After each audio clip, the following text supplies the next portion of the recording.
يا نفس إن لم تظفري لا تجزعي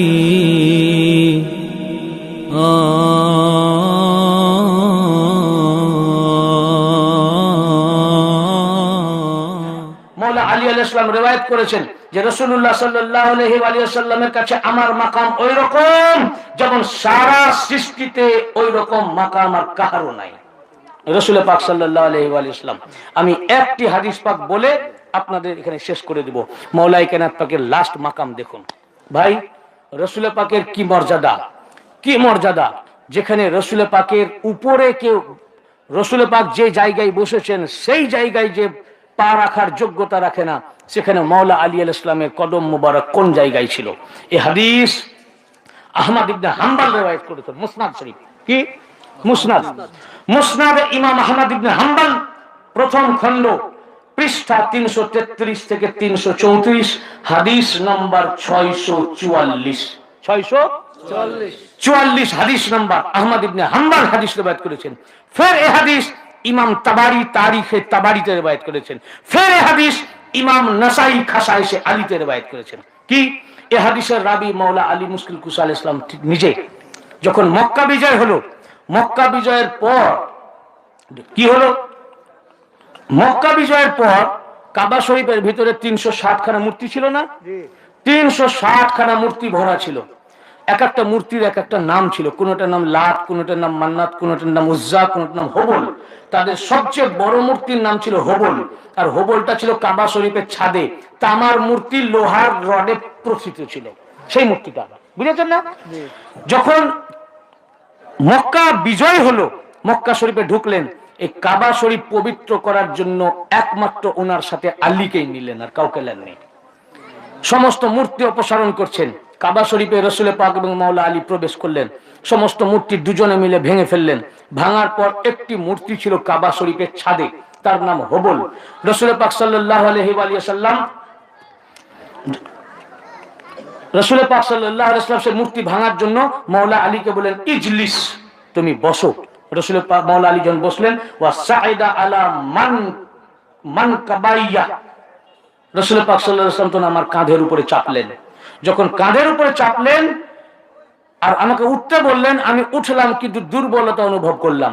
যখন দুর্বলতা অনুভব করলাম তখন রাসূল পাক বললেন তুমি বসো, বসে পড়ো। আমি তখন বসে পড়লাম। ফা নাজালা ওয়া জালাসা লি নবিয়াল্লাহু সাল্লাল্লাহু আলাইহি ওয়া সাল্লাম, আল্লাহ রাসূল আমার জন্য বসে পড়লেন। দেখুন মাওলা আলী যিনি খাইবার বিজয়ী, খাইবারের গেটকে তুলে নিয়েছিলেন, সেই মাওলা আলী রেসালাতের ওয়েটকে কাঁধে নিয়ে কাঁপছেন না। রাসূল পাক বসে পড়লেন, বলেন আমার জন্য। বসে পড়ার পর বলেন ওয়াকাল ইসআদ আলা মান কাবাইয়া, হে আলী তুমি আমার কাঁধে চাপো। মাওলা আলী আলাইহিস সালাম রাসূল পাকের কাঁধের উপর চাপলেন, কাঁধের উপরে চেপে মূর্তিগুলোকে ভাঙলেন, কাবার ছাদে চেপে গেলেন। রাসূল পাক ইশারা করলেন এইভাবে ভাঙো, এইভাবে ভাঙো। আমি তাকে দুলিয়ে দুলিয়ে ভেঙে ফেললাম এবং তাকে কাবার ছাদ থেকে নিচে নিক্ষেপ করলাম। তারপর আবার রাসূল পাকের কাঁধ দিলেন, কাঁধে পা রেখে আবার আমি নিচে নামলাম। মাওলা আলী বলছেন যখন আমি রাসূল পাক আমাকে কাঁধে নিলেন, তারপর উঠে দাঁড়ালেন, আমার মনে হলো যে আমি আসমানকে ছুঁয়ে নিব। এত উপরে উঠে গেছি যেন আসমানকে ছুঁয়ে নিব। ভাই মাওলা রাসূল পাক সাল্লাল্লাহু আলাইহি ওয়াসাল্লামের কাঁধে কেউ পা রাখতে পারে? কাঁধ ছেড়ে দেন, ওনার গায়ের উপরে শরীরে কেউ পা রাখতে পারে? আল্লাহ রাসূল নূর, এই বেয়াদবি, কেউ ওনার উপরে পা রাখতে পারে না। কিন্তু রাসূল পাক সাল্লাল্লাহু আলাইহি ওয়াসাল্লাম মাওলা আলীকে কাঁধে নিলেন কেন? আপনি বলবেন মূর্তি ভাঙার জন্য। আচ্ছা ভাই, কাবা শরীফ যখন নির্মাণ করা হয়েছিল তখন কি ইব্রাহিম আলাইহিস সালাম ইসমাঈল আলাইহিস সালামের কাঁধে চেপে কাবা বানিয়েছিলেন? নাকি ইসমাঈলের কাঁধে, ইব্রাহিম আলাইহিস সালামের কাঁধে ইসমাঈল আলাইহিস সালাম চেপে কাবা বানিয়েছিলেন? কাবা শরীফ কোন বাড়ি নির্মাণ করা বা বাড়িকে ভাঙার জন্য কি মানুষের কাঁধে চেপে করত? তখনকার যুগের নিয়ম ছিল পাথর হোক, মই হোক, বাঁশ হোক, তখনও ছিল। এমনকি রাসূল পাক আসার 4000 বছর আগে কাবা যখন নির্মাণ করলেন পাথরের উপরে চেপে করলেন। রাসূল পাক বলতে পারতেন হে আলী ওটা ভাঙতে হবে, দুজনা উঠতে পারলে বেশি ভালো, একটা পাথর আনো, পাথরের উপরে চেপে তুমিও উঠো আমিও উঠি, কি বাঁশ আনো বা এসব কিছু আনো, যেভাবে তখন বাড়ি হতো। কিন্তু না, তা না করলেন না, বললেন যে কি আলী তুমি আমার কাঁধে চাপো। কেন? চাপালেন? তখন তো এই পদ্ধতি ছিল না যে মানুষের কাঁধে চেপে মানুষ বাড়ি বানাবে। তারও 4000 বছরের আগে কাবা নির্মাণের সময় পাথরের উপরে চেপে কাবা নির্মাণ করা হয়েছে। তারাও বাড়ি ঘর বানাতো পাথরের উপরে চেপে বা বাঁশের উপরে চেপে, যেভাবে মানুষের কাঁধে নয়। কিন্তু আল্লাহর রাসূল নিজে বসে পড়লেন আর বললেন, আলী তুমি আমার কাঁধে পা রাখো, দাঁড়াও। কেন?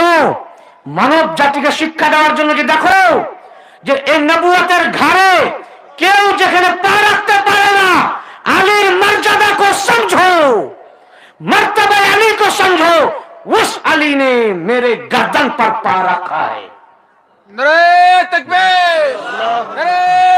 এর মানে কি? এর মানে হচ্ছে এই যে দেখো, যেমন কোরআনের উপরে হাদিসের বই রাখা যাবে না, বেয়াদবি, নিষিদ্ধ। কিন্তু একটা কোরআনের উপর আর একটা কোরআন, কোন দোষ আছে? আর একটা কোরআন দোষ আছে? তো কোরআনের উপরে কোরআন রাখা যায়। অনুরূপ আমি মুহাম্মদে মুস্তাফা, আমিও কোরআনে নাতে, আলীও কোরআনে নাতে। কাজে আমি প্রথমে আলীকে তিনি কাঁধে নিলেন, তারপর না, প্রথমে আলীর কাঁধে তিনি চাপলেন, প্রথমে আলী আলাইহিস সালামের কাঁধে পা রেখে উনি দাঁড়ালেন, তারপর আলী আলাইহিস সালাম বললেন এবার তুমি আমার কাঁধে পা রাখো। তার মানে কি? আমিও আলীর কাঁধে চাপতে পারি, আলীও আমার কাঁধে চাপতে পারে। এই উপরের কোরআনটা নিচে রাখা যায়, আবার নিচের কোরআনটা উপরে রাখা যায়। আমিও জিন্দা কোরআন, আলীও জিন্দা কোরআন। আলীর উপরে আমি চাপি বা আমার উপরে আলী চাপি, কোনো দোষ নাই।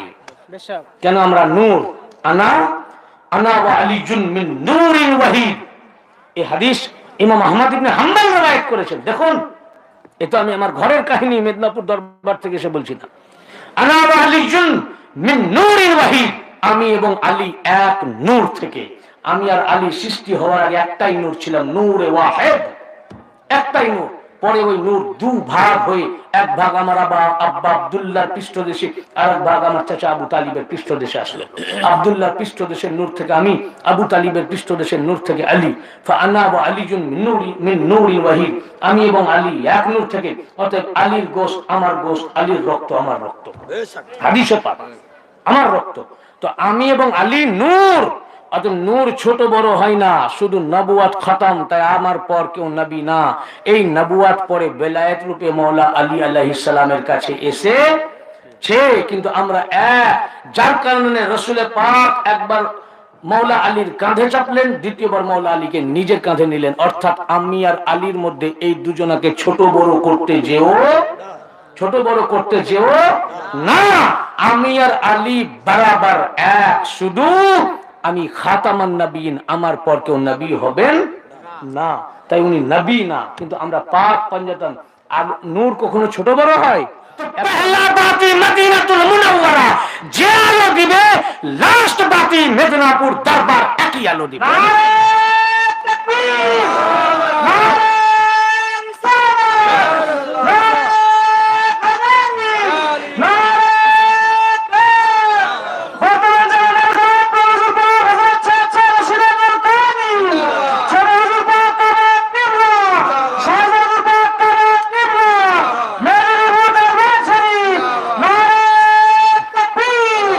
ভাই দেখুন, দলবাজি করে কোনো লাভ নাই, পার্টিবাজি করে লাভ নাই। কুল্লু নাফসিন যায়কাতুল মাউত, হর নফসকে মৃত্যুর স্বাদ ভাই চাকতে হবে। দুনিয়া সামান্য কদিনের, আমি এই দলে আছি বলে এই দলেই থাকতে হবে, এই জিদ করেন না ভাই। আমরা যা বললাম দেখুন, অ্যানালাইসিস করুন, কিতাব খুলুন, পড়ুন, দেখুন এগুলো আছে কিনা, এগুলো আছে কিনা, এবং সত্য যাচাই করুন এবং সত্যটাকে মেনে নিন। লাভ আপনার, ভালাই আপনার, নাজাত আপনার, মুক্তি আপনার, শাফাআত আপনার। আর যদি জিদ ধরে থাকেন ভাই, কেউ বাঁচাতে পারবে না, আপনার ইমাম সাহেবও আপনাকে বাঁচাতে পারবে না। সেই দিন তখন আফসোস করা ছাড়া কিচ্ছু থাকবে না ভাই। এখনো সময় আছে, তওবা করেন, তওবা করেন, সঠিকটা জানেন এবং এই আহলে বায়াত পাকের দামানকে আঁকড়ে ধরেন, ওনাদের এই দরবারে শামিল হন, গোলামিতে নাম লেখান, লাভ আপনার।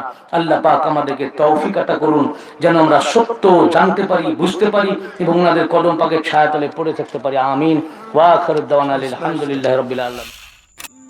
ইমাম আহমদ ইবনে হাম্বল রহমতুল্লাহ আলাইহ, যিনি 241 হিজরিতে মৃত্যুবরণ করেছেন, তিনি তার বিখ্যাত হাদিসের কিতাব মুসনাদে আহমদের 2 নম্বর খণ্ডে 74 নম্বর পৃষ্ঠা, হাদিস নম্বর 644, সেখানে একটি হাদিস উল্লেখ করেছেন তিনি।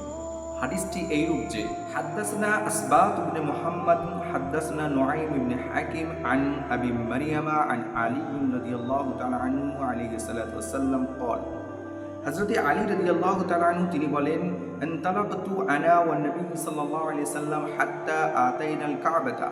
একদা আমি এবং আল্লাহর রাসূল সাল্লাল্লাহু আলাইহি সাল্লাম কাবার নিকটে আসিলাম। ফাকাল আলী রাসূলুল্লাহ সাল্লাল্লাহু আলাইহি সাল্লাম, রাসূল আমাকে বললেন ইজলিস, তুমি বসো। ওয়া সাইদা আলা মানকিবাইয়া, এবং রাসূল আমার কাঁধের উপর উঠলেন। ফাযাহাবতু লিআনহাযা বিহি, আমি আল্লাহর রাসূলকে নিয়ে উপরের দিকে উঠলাম।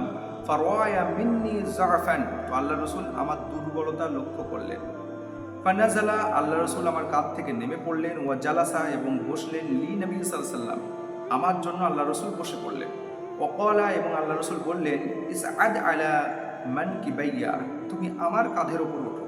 ক্বালা, আলী রাদিয়াল্লাহু তাআলা বলছেন ফাসাইদতু আলা মানকিবাইহি, আমি আল্লাহর রাসূলের কাঁধের উপর উঠলাম।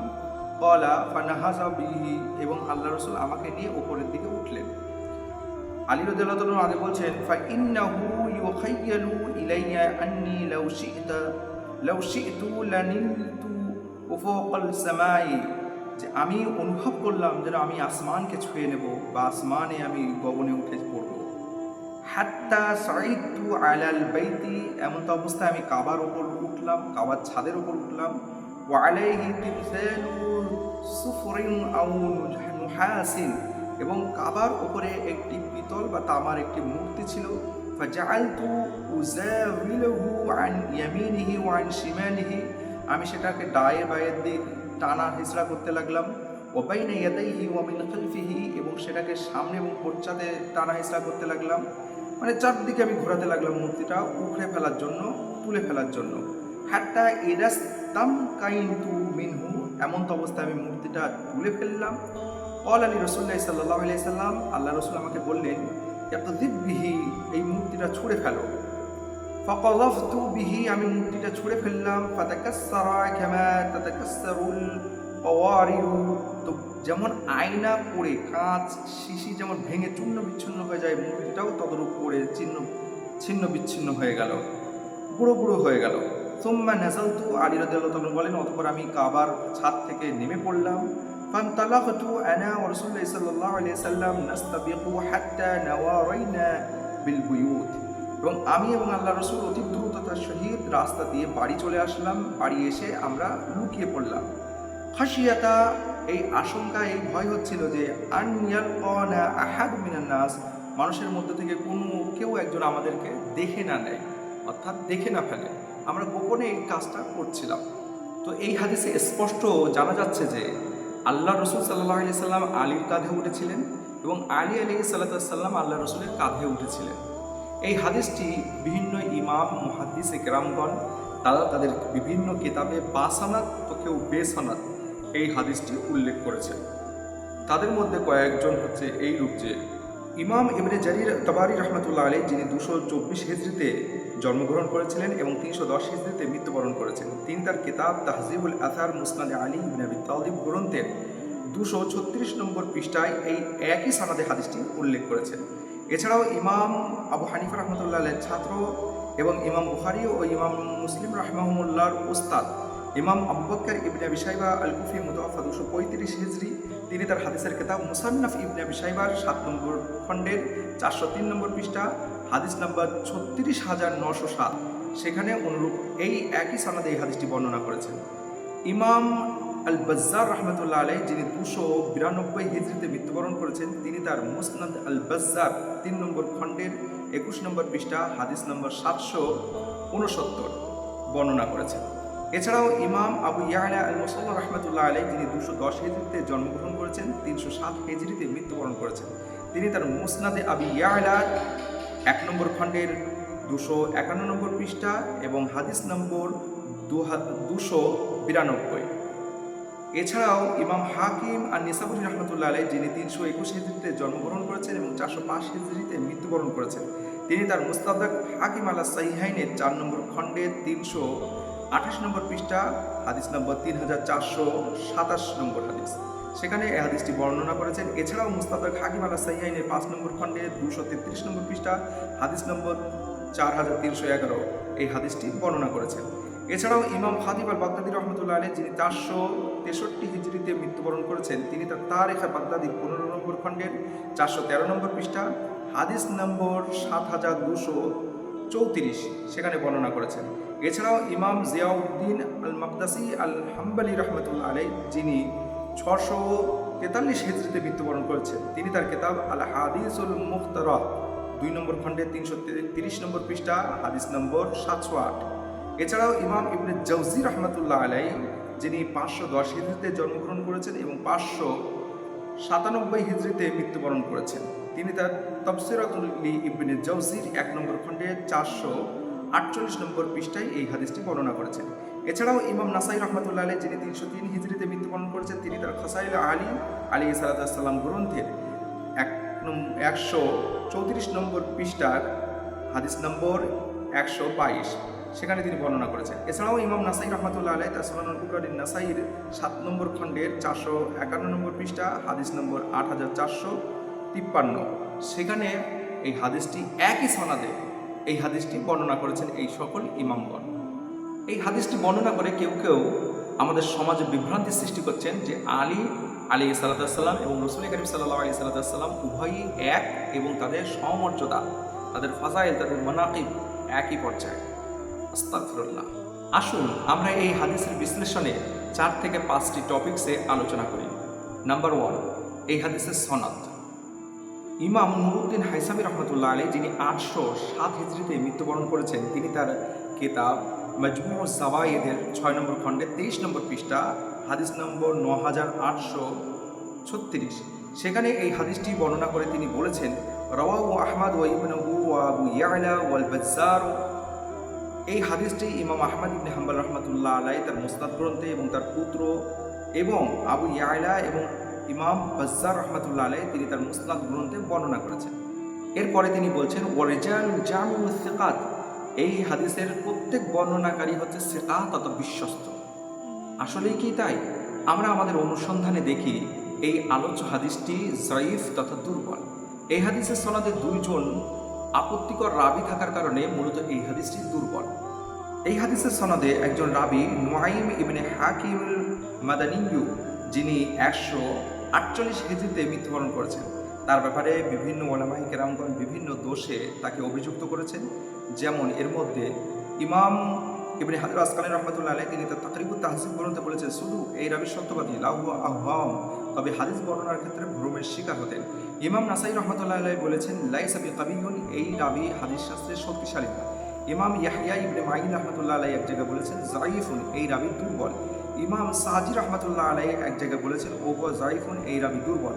ইমাম বুখারী রহমতুল্লাহ আলাইহির ওস্তাদ ইমাম মুহাম্মদ ইবনে সাদ রহমতুল্লাহ আলাইহ তিনি তার তাবকাতুল কুবরা গ্রন্থে বলেছেন লাম ইয়াকুন বিযালিকা ফিল হাদিস, এই রাবি হাদিস শাস্ত্রে কিছুই না। ইমাম আজদি রহমতুল্লাহ আলাইহ তিনি বলেছেন হাদিস মুনাকির, এই রাবির বর্ণনাকে তো হাদিস মুনকির অর্থাৎ মুনকিরুল হাদিস অর্থাৎ নিন্দনীয় হাদিস। এছাড়াও এই হাদিসে অপর একজন রাবি যিনি আলী রাদিয়াল্লাহু তাআলা আনহু থেকে এই হাদিসটি বর্ণনা করেছেন আবু মারিয়াম আস-সাকাফি, যিনি 81 থেকে 100 হিজরির মধ্যে মৃত্যুবরণ করেছেন। তার ব্যাপারেও মূলত এই রাবি মজহুল তথা অজ্ঞাত, অপরিচিত, তার অবস্থার ব্যাপারে কিছুই জানা যায় না। যেমন ইমাম ইবনে হাজার আসকালানী রহমতুল্লাহ আলাইহ তিনি তার তাকরিবুত তাহজিব গ্রন্থে বলেছেন হুয়া মজহুল, সে অজ্ঞাত, অপরিচিত রাবি। ইমাম দারাকুতনী রহমতুল্লাহ বলেছেন ওহুয়া মজহুল, এই রাবি অজ্ঞাত, অপরিচিত রাবি। এখানে প্রিয় দর্শকবৃন্দদের বলে রাখা ভালো যে ইমাম ইবনে হিব্বান রহমতুল্লাহ আলাইহ তিনি তার আস-সিকাত নামক গ্রন্থে এবং ইমাম শামসুদ্দিন আয-যাহাবী রহমতুল্লাহ আলাইহ তিনি তার আল কাশিফ নামক গ্রন্থে যে আবু মারিয়ামকে তারা সিকা বলে অভিহিত করেছেন, তিনি হচ্ছেন আবু মারিয়াম আল হানাফি, তিনি আবু মারিয়াম আস-সাকাফি নন। সুতরাং দেখা যাচ্ছে যে আলোচ্য হাদিসটি মূলত দুর্বল, জয়ীফ হাদিস। যারা বলছেন যে মুসনাদে আহমদ গ্রন্থটি খুলে দেখুন, তারা হয়তো লক্ষ্য করছে না মাকতুবাতুশ শামিলাতে মুসনাদে আহমদ এই হাদিসের গ্রন্থে তাহকিক করেছেন শেখ শুআইব আন-নাউদ আল হানাফি রহমতুল্লাহ আলাইহ, যিনি এই শতাব্দীর বিখ্যাত মুহাক্কিক গবেষক ছিলেন। তিনি এই সনাদের ব্যাপারে বলেছেন ইসনাদুহু যায়িফুন, এই সনাদটি দুর্বল। এর কারণস্বরূপ নাঈম ইবনে হাকামকে দোষারোপ করেছেন, বলেছেন ওহুয়া যায়িফ, এবং আবু মারিয়ামাকে বলেছেন ও সাকাফি মাজহুল, এই রাবি সাকাফি আবু মারিয়াম তিনি মাজহুল অর্থাৎ অজ্ঞাত রাবি। দর্শকবৃন্দকে বলে রাখা ভালো যে ইমাম হাকিম আন নিসাবুরি রহমতুল্লাহ আলাইহি তিনি তার আল মুস্তাদরাক হাকিম আলা সাহিহাইনে গ্রন্থে এই হাদিসটি উল্লেখ করে এই হাদিসের ব্যাপারে তিনি বলেছেন যে হাদা হাদিসুন সাহিহুল ইসনাদ ওয়ালাম ইয়াখরুজু, এই হাদিসের সনদ হচ্ছে সহিহ, কিন্তু এটি ইমাম মুসলিম এবং ইমাম বুখারী রহমতুল্লাহ আলাইহি তিনি তাদের সহিহ কিতাবে উল্লেখ করেননি। মূলত এটি ভুল কথা। আমরা বলে রাখা ভালো যে ইমাম ইবনে হিব্বান রহমতুল্লাহ আলাইহি তিনি তার সাহিহ ইবনে হিব্বানে এবং ইমাম ইবনে খুজাইমা রহমতুল্লাহ আলাইহি তিনি তার সাহিহ ইবনে খুজাইমাতে এবং ইমাম হাকিম আন নিসাবুরি রহমতুল্লাহ আলাইহি তিনি তার মুস্তাদরাক হাকিম আলা সাহিহাইনে এই কিতাবগুলির নাম সহিহ দিলেও মূলত আহলে সুন্নাত ওয়াল জামাতের ইমামগণরা একমত যে এই গ্রন্থের প্রতিটি হাদিসই সহিহ না। যে কারণে ইমাম হাকিম আন নিসাবুরি রহমতুল্লাহ আলাইহি এই কিতাব মুস্তাদরাক হাকিম আলা সাহিহাইনের এই হাদিসটি যাচাই বাছাই করেছেন ইমাম শামসুদ্দিন আয-যাহাবী রহমতুল্লাহ আলাইহি। তিনি তার তালখিস গ্রন্থের এই ইমাম হাকিম রহমতুল্লাহ আলাইহির সঙ্গে তিনি সহমত পোষণ করেননি। তিনি এই হাদিসের ব্যাপারে বলেছেন ইসনাদুহু নাজিফুন, এর সনদ পরিষ্কার, ওয়াল মাতানুল মুনকার, তবে এটি মুনকার অর্থাৎ পরিত্যক্ত নিন্দনীয় হাদিস। এবং বর্তমান শতাব্দীর বহু সংখ্যক মধ্যপ্রাচ্যের গবেষক আদিল মুশরিদ, আহমদ বুরহুম এবং মোহাম্মদ কামিল করদাবালি এবং সাইদুল লাহাম তারা সকলেই মুস্তাদরাক হাকিম আলা সাহিহাইনে তাহকিক করেছেন এবং তারা সকলেই এই হাদিসের ব্যাপারে বলেছেন ইসনাদুহু ফীহি লাইনু, এই সনদে দুর্বলতা আছে। এবং মুস্তাদরাক হাকিম আলা সাহিহাইনে এই সনদে এই হাদিসটি দুবার বর্ণনা করা হয়েছে। তারা সকলেই বলেছেন ইসনাদ যঈফ জিদ্দান, এই সনদটি অত্যন্ত দুর্বল। 2 নম্বর পয়েন্ট, এখানে বলা হচ্ছে এই হাদিসটি ফাতে মক্কার ঘটনা, কিন্তু আমরা জানি যে ফাতে মক্কায় প্রকাশ্যভাবে আল্লাহ রসুল সাল্লাল্লাহু আলাইহি ওয়াসাল্লাম মূর্তি ভেঙেছিলেন, কিন্তু এই হাদিসের সনদে দেখা যাচ্ছে আল্লাহ রসুল এবং আলী রাদিয়াল্লাহু তাআলা আনহু তারা গোপনভাবে লুকিয়ে চুরিয়ে মূর্তি ভেঙেছেন এবং ঘরের মধ্যে আত্মগোপন করেছেন। যেমনটা মুসনাদে আহমদ শরীফের হাদিসে আছে, আলী রাদিয়াল্লাহু তাআলা আনহু বলছে সুম্মা নাযালতু, আমি কাবার ছাদ থেকে নেমে পড়লাম, ফান্তালাকতু আনা ওয়া রাসূলুল্লাহ সাল্লাল্লাহু আলাইহি ওয়াসাল্লাম নাস্তাবিকু হাত্তা তাওয়ারাইনা বিল বুয়ুত, আমি এবং আল্লাহ রসুল অতি দ্রুততার সহিত এসে ঘরের মধ্যে লুকিয়ে পড়লাম। তাওয়ারাইনা ফিল বুয়ুত, বাড়িতে লুকিয়ে পড়লাম। কেন? খাশিয়াতা, আমরা আশঙ্কা করছিলাম, ভয় করছিলাম, আন ইয়ালকানা আহাদু মিনান নাস, মানুষের মধ্যে কেউ যেন আমাদের মূর্তি ভাঙাটা দেখে না নেয়। এছাড়াও এই হাদিসটি মুসনাদে আবু ইয়ালাতে বর্ণনা করা হয়েছে। এখানে আলী রাদিয়াল্লাহু তাআলা বলেছেন তুম্মা নাযালতু ফান্তালাকনা নাসআ হাত্তা তাতারনা বিল বুয়ুত, যে আমরা অতি দ্রুততার সহিত বাড়িতে এসে লুকিয়ে পড়লাম। ইস্তাতারনা মানে লুকিয়ে পড়া, আত্মগোপন করা। কেন?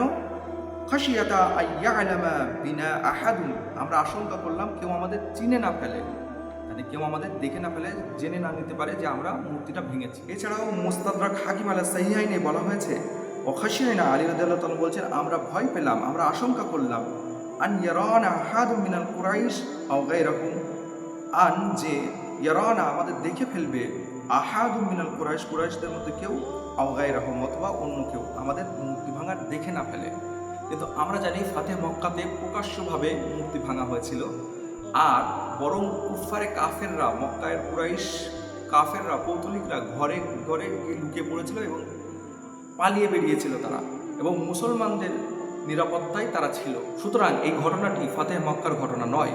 যদিও বা ইমাম আবু বকর ইবনে আবি শাইবা আল কুফি মুতাওয়াফা 235 হিজরি তিনি তার মুসান্নাফ ইবনে আবি শাইবাতে কিতাবুল মাগাজি যুদ্ধ সংক্রান্ত বর্ণনায় তিনি একটি পরিচ্ছেদ উল্লেখ করেছেন, বাবু ফাতহুল মক্কা, মক্কা বিজয়ের পরিচ্ছেদ।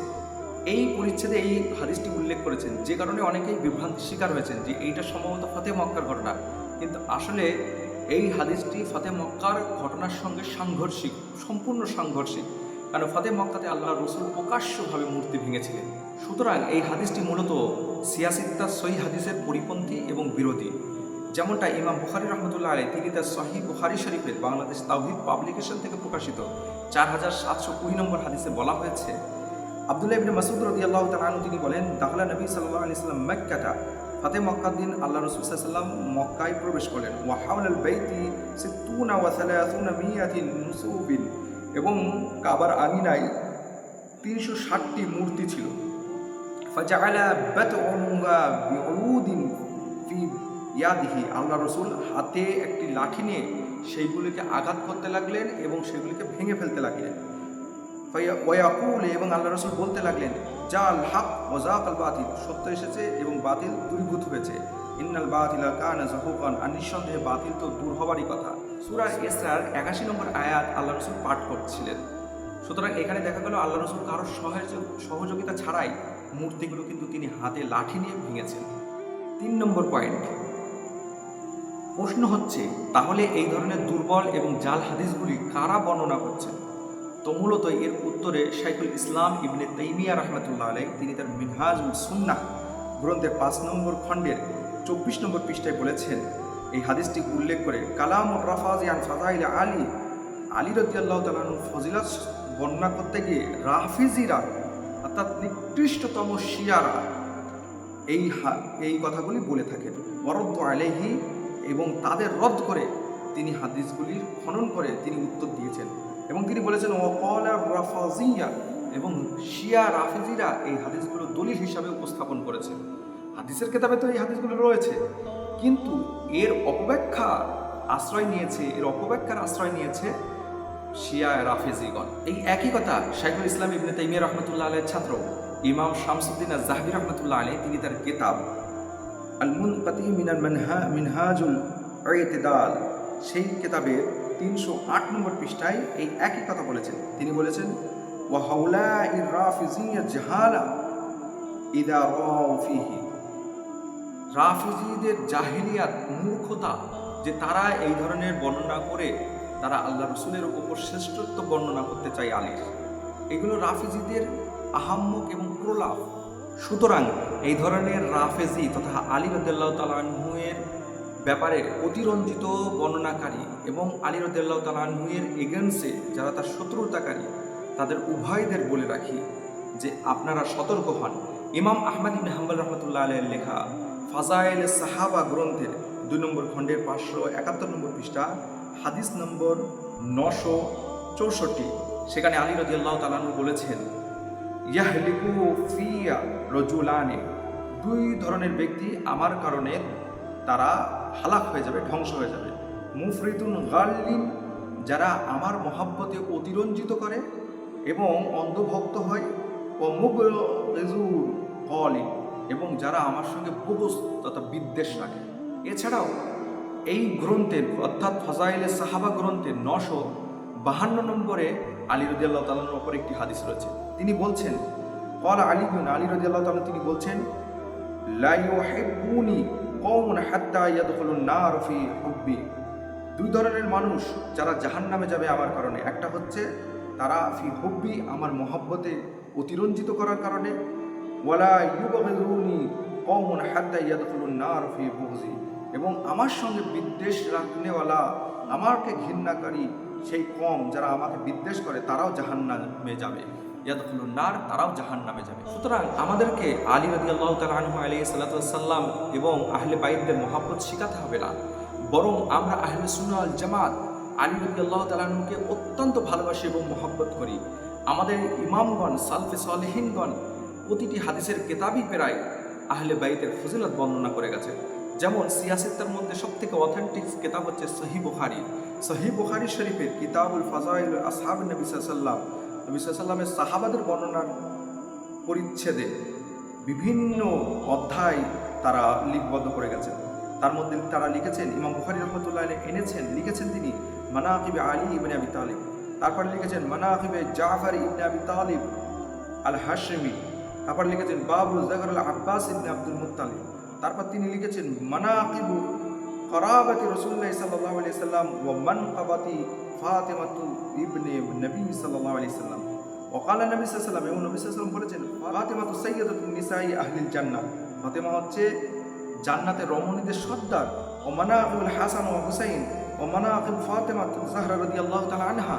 সুতরাং এই ধরনের মানাকিব, তাদের ফজিলত সংক্রান্ত বিভিন্ন বর্ণনা তারা তাদের কিতাবে লিপিবদ্ধ করেছে। শুধু এই না, আহলে সুন্নাত ওয়াল জামাতের উলামায়ে কেরামগণ তারা স্বতন্ত্রভাবে আহলে বাইতের ফজিলত সংক্রান্ত কিতাবাদি রচনা করে গেছেন। যেমন ইমাম নাসাই রাহমাতুল্লাহ আলাইহি, যিনি 303 হিজরিতে মৃত্যুবরণ করেছেন, তিনি তার খাসাইল আলী আলাইহিস সালাম বই লিখেছেন। এছাড়াও ইমাম ইবনে মাগাযালি রাহমাতুল্লাহ আলাইহি, যিনি 483 হিজরিতে মৃত্যুবরণ করেছেন, তিনি মানাকিব আলী আলাইহিস সালাম বই লিখেছেন। এছাড়াও ইমাম আহমদ ইবনে হাম্বল রাহমাতুল্লাহ আলাইহি, যিনি 241 হিজরিতে মৃত্যুবরণ করেছেন, তিনি ফাজাইলুস সাহাবাতিতে ফাজাইল আলী আলাইহিস সালাম তিনি পুস্তক রচনা করেছেন। 4 নম্বর পয়েন্ট, এরা আলী রাদিয়াল্লাহু তাআলার নাম করে রাফিজিয়াত সমাজে প্রচার প্রসার করতে চায় এবং বাতিলকে এরা বৃদ্ধি করতে চায়। এরা আলী রাদিয়াল্লাহু তাআলার নাম করে মাজার পূজার করতে চায়। এরা আলী রাদিয়াল্লাহু তাআলার নাম করে বাতিল আকীদা প্রচার প্রসার করতে চায়। এরা মানহাজ, মাসলাক, মাযহাব সব কিছু বরবাদ করতে চায়। এরা আলী রাদিয়াল্লাহু তাআলাকে পরিপূর্ণ মানতে চায় না। অথচ আলী রাদিয়াল্লাহু তাআলা কি বলেছেন? মাজারকে তিনি ধূলিসাৎ করে দিয়ে বলেছে মাজার মাটির সঙ্গে মিলিয়ে দিতে। অথচ এদের দরগাতে যান, গিয়ে দেখুন বড় বড় মাজার, ফুল দিচ্ছে, চাদর চড়াচ্ছে, সেজদা করছে, শিরিক, সমস্ত শিরিকের আস্তানা গড়ে উঠেছে। অথচ সহিহ মুসলিম শরীফের 969 নম্বর হাদিস এবং সুনানে তিরমিজি শরীফের 1049 নম্বর হাদিস, এছাড়াও মুসনাদে আহমদ শরীফের 741 নম্বর হাদিস, 1064 নম্বর হাদিস, 1238 নম্বর হাদিস, এছাড়াও 658 নম্বর হাদিস, সেখানে বলা হয়েছে আন ওয়াইল আন্না আলিয়ান রাদিয়াল্লাহু তাআলা আনহু আলাইহিস সালাম قال, আলী রাদিয়াল্লাহু তাআলা আনহু আবু হাইয়াজকে বললেন, আবু আযুকা আলা মা বাআসানি বিহি নবী সাল্লাল্লাহু আলাইহি ওয়াসাল্লাম, আমি তোমাকে এমন একটি কাজে পাঠাবো যে কাজে আল্লাহ রাসূল আমাকে পাঠিয়েছিলেন। আল্লাহ তাদা কবরান মুশরিফান ইল্লা মাওয়াইতাহু, তুমি কবরকে মাটির সঙ্গে সমান করে দেবে। ওয়ালাকিন ইল্লা তামাসতাহু, এবং তুমি যেখানে প্রতিমা, ভাস্কর্য এবং ফটো দেখবে সেগুলোকে মিটিয়ে ধ্বংস করে দেবে। অথচ এদের মাজারে গিয়ে দেখুন বড় বড় মাজার তৈরি করছে, এদের দরগায় গিয়ে দেখুন বড় বড় মাজার তৈরি করছে, সেইগুলায় ফুল দিচ্ছে, চাদর চড়াচ্ছে এবং ছবি চারিদিকে রেখে দিয়েছে। অথচ ইমাম তিরমিজি রাহমাতুল্লাহ আলাইহি তার সুনানে তিরমিজি শরীফের 1049 নম্বর হাদিসে এই হাদিসটি আলোচনা করেছেন এবং ওপরে পরিচ্ছেদ উল্লেখ করেছেন, বাব মা জা ফি তাসবিয়াতিল কুবুর, অর্থাৎ কবরকে সমান করা, এই ব্যাপারে পরিচ্ছেদ। সুতরাং এই ধরনের সমস্ত বাতিল ফিরকা এবং তাদের মানহাজ, মাসলাক, মাযহাব এবং তাদের প্ররোচনা এবং তাদের অপব্যাখ্যা থেকে আল্লাহ সুবহানাহু ওয়া তাআলা সমস্ত মুসলিম উম্মাহকে হেফাজত করুন। আমিন। ওয়া আখির দাওয়ানা আলহামদুলিল্লাহি রাব্বিল আলামিন।